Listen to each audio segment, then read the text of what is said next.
La notizia è stata annunciata ieri sera via social con un post molto chiaro. Per alcuni un guanto di sfida, per altri un dovere irrinunciabile. Buon vento Mediterranea.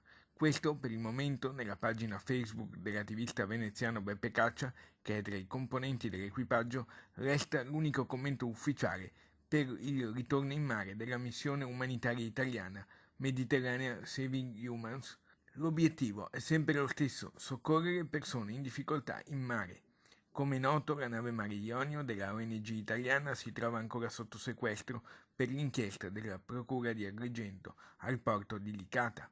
Così i partecipanti alla missione hanno fatto la mossa a sorpresa: tornare in mare con Arex, un veliero di 20 metri per 5 battente bandiera italiana. Dopo la Sea-Watch 3, ecco un nuovo caso profilarsi all'orizzonte. Il veliero Alex partecipava alla missione proprio come barca di appoggio della Mare Ionio. La piccola imbarcazione non è stata fatta oggetto di alcun provvedimento giudiziario e quindi può liberamente navigare.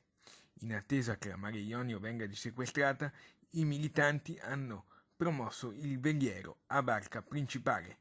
Una scelta coraggiosa che certamente ha colto in contropiede anche il governo italiano, con cui sono in arrivo nuove polemiche.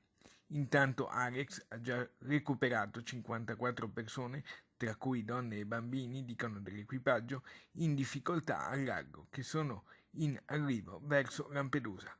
Quale sarà la prossima puntata?